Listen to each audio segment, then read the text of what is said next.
Délégué à la présidence chargée des assemblées, représentant personnel du chef de l'État, Excellence, Monsieur le ministre sénateur, professeur Robin Kili, représentant personnel de Monsieur le Président du Sénat, Excellence, Monsieur le ministre d'État, chef de délégation permanente régionale du comité central du RDPC pour le Sud, Excellences, Mesdames et Messieurs les ministres, membres du gouvernement et assimilés, Excellences, Monsieur le gouverneur de la région du Sud, Monsieur le préfet du département de Djaïlobo, Monsieur le président du conseil régional du Sud, Madame le sous-préfet de l'arrondissement de Zouétélé, honorables membres du Parlement, Mesdames et Messieurs les maires, Leur Majesté le chef traditionnel, ministre du culte, camarades militantes et militants du RDPC, illustres membres de la famille du disparu, distingués invités en vos rangs au grade respecté, Mesdames, Messieurs. Je voudrais à l'entame de mon propos, et malgré la douleur qui m'écraint, vous souhaiter une chaleureuse bienvenue ici en Simi, village mythique de l'arrondissement de Zouétélé.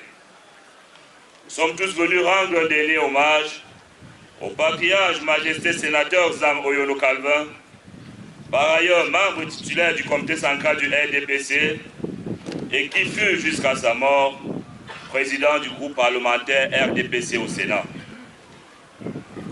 Excellences, Mesdames, Messieurs, je prends la parole ici sous ma triple casquette de maire, de président de section RDPC Djaïlobo 2 et de petit-fils du défunt.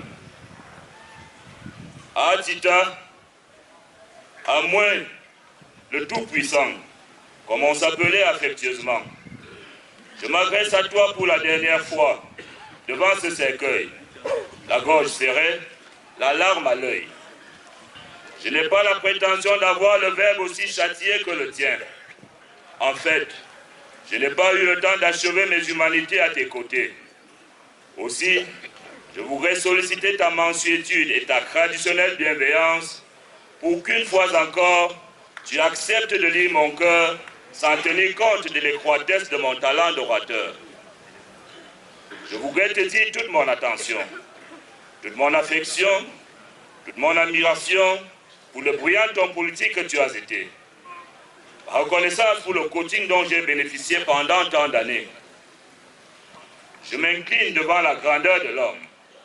Calme, simple, humble et par-dessus tout, charismatique. Le 15 février dernier, tu nous as quittés. La maladie, contre laquelle tu as lutté courageusement jusqu'au bout, a triomphé. Nous t'avons ainsi perdu. Nous avons perdu un élu de la nation, comme seule la République s'est en forger. Un homme respectueux des autres et attentif aux sollicitations de ses proches. Une personnalité toujours accessible, disponible, un élu soucieux de servir son pays. À Tita, tu as accompli ta mission. Tu as combattu ton combat. Tu as tiré ta révérence avec élégance, comme savent le faire tous les grands hommes de ta camp. Tu es parti comme tu as vécu, dans le calme et la simplicité. Lorsqu'on possède une portion du pouvoir, il faut bien savoir en jouir. Et face à l'ivresse de ce pouvoir, il est quelquefois difficile de se soustraire, encore moins s'en extraire.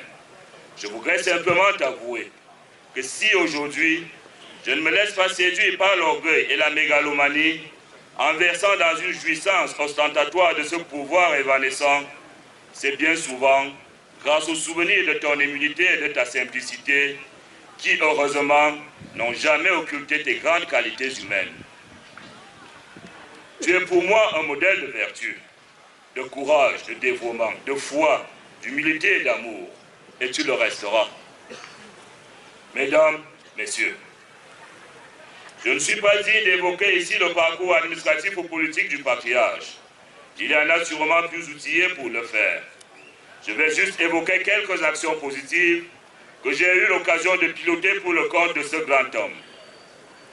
Mon énumération ne saurait être exhaustive. Et d'ailleurs, je me permets d'en parler parce qu'il n'est plus là pour m'en empêcher. De son vivant, il m'aurait opposé sa discrétion dont il en avait fait un trait de caractère.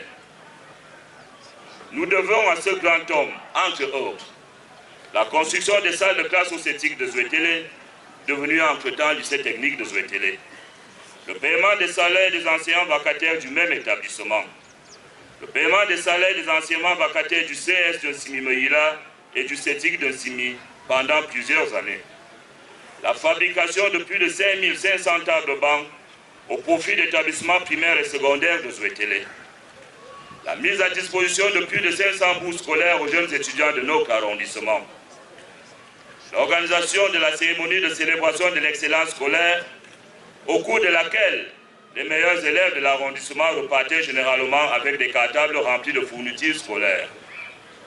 Comme vous pouvez le constater, il avait une oreille attentive aux sollicitations des jeunes pour toutes les questions liées à l'éducation scolaire et quelquefois pour des besoins plus personnels.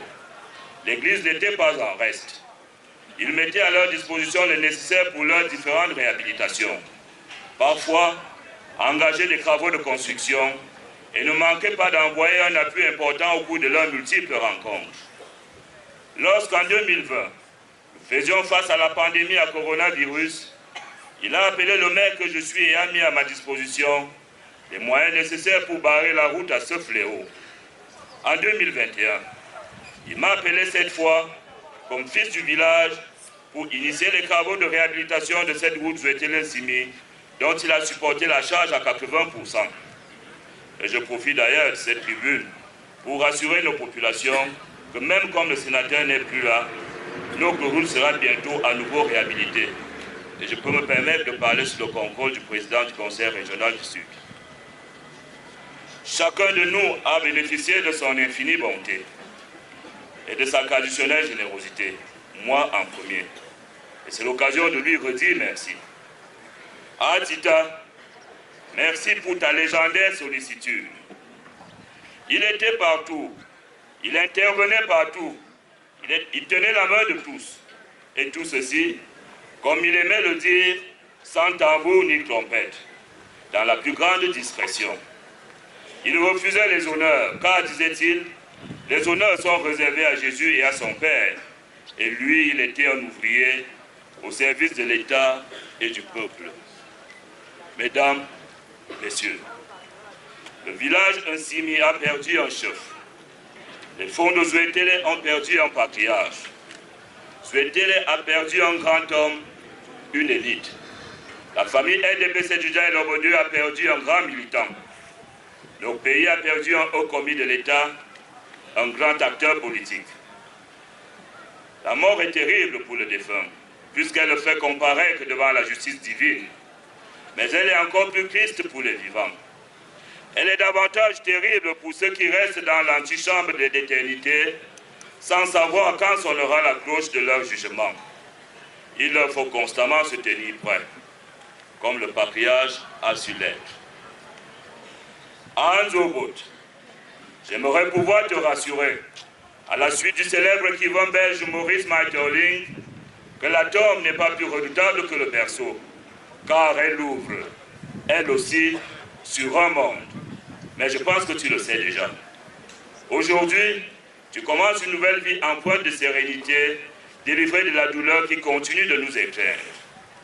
Il nous faut du temps pour nous remettre de cette perte, parce que Zouétélé vient d'être amputé. Pour finir, je voudrais vous remercier tous ici présents d'être venus si nombreux pleurer avec nous. Je vous dis sincèrement merci. À vous tous, je souhaite un retour sans incident auprès de vos familles et au patriarche et à moi. Et aux beaux aspects.